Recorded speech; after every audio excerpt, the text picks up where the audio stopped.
Mesures et causes du chômage. Comment définir et mesurer le chômage?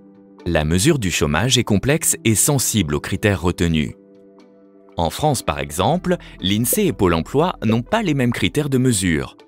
Pôle emploi effectue un chiffrage mensuel des demandeurs d'emploi.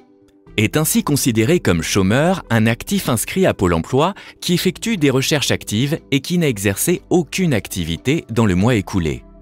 L'INSEE effectue une enquête trimestrielle en appliquant les critères du BIT. Est considéré comme chômeur l'actif sans emploi, disponible immédiatement et qui n'a exercé aucune activité durant la semaine de l'enquête. Ces différences de critères ont donc des conséquences sur le taux de chômage mesuré qui sera plus important en utilisant les critères de Pôle emploi. Certaines situations proches du chômage ne sont pas comptabilisées dans les chiffres.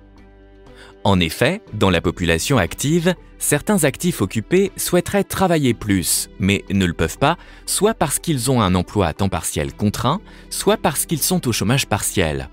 On parle alors de sous-emploi. Par ailleurs, certaines personnes sans emploi, inactives, souhaiteraient travailler mais ne sont pas considérées comme chômeuses selon Pôle emploi, car elles ne satisfont pas à tous les critères, non-disponibilité immédiate ou découragement dans la recherche. On parle de halo du chômage pour désigner ces situations. Les frontières entre emploi, chômage et inactivité ne sont donc pas toujours faciles à établir. Il ne faut pas confondre taux de chômage et taux d'emploi.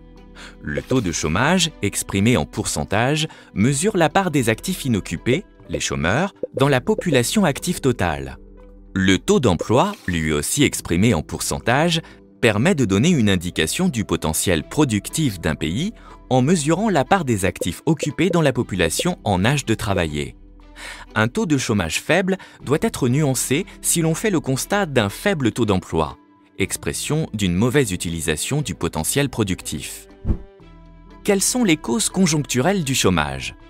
La baisse de la demande globale, consommation et investissement, entraîne une baisse de la demande effective, anticipée par les entreprises, qui entraîne à son tour une baisse du niveau de production, conduisant à une baisse du niveau d'emploi, donc à l'apparition d'un chômage appelé chômage conjoncturel. L'économiste Keynes parle d'équilibre de sous-emploi pour caractériser ce phénomène qui s'auto-entretient. Les fluctuations de l'activité économique ont donc un impact sur le chômage. Lorsque l'activité se développe, en période de croissance, le chômage conjoncturel diminue. Lorsqu'il y a un ralentissement économique, celui-ci augmente. Quelles sont les causes structurelles du chômage? Le chômage structurel est lié à des changements structurels dans un pays, comme l'évolution des qualifications, provoquant une inadéquation entre l'offre et la demande de travail.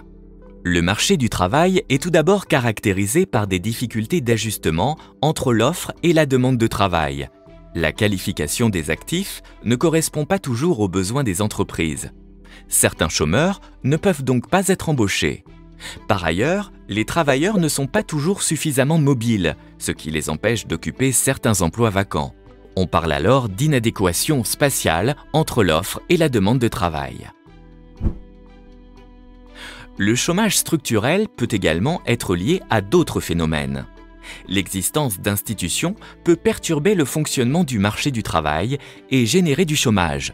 Selon certains économistes, l'existence d'un salaire minimum supérieur au salaire d'équilibre et de règles de protection de l'emploi trop strictes ont tendance à dissuader les entreprises d'embaucher, entraînant ainsi du chômage sur le marché du travail. Par ailleurs, l'existence d'asymétrie d'information fait que les entreprises ont tendance à verser des salaires élevés à certains de leurs salariés afin d'augmenter leur productivité et de s'assurer que ces derniers restent dans l'entreprise. On parle de salaire d'efficience. Ces salaires, supérieurs aux salaires d'équilibre, réduisent la capacité des entreprises à embaucher en surpayant certains salariés, engendrant donc du chômage. Nous avons donc vu que, selon les critères retenus pour caractériser le chômage, le nombre de chômeurs mesuré peut varier de façon importante. Par ailleurs, le taux de chômage diffère du taux d'emploi, qui donne une indication sur l'utilisation du potentiel productif d'un pays. Enfin, le chômage peut s'expliquer de différentes manières.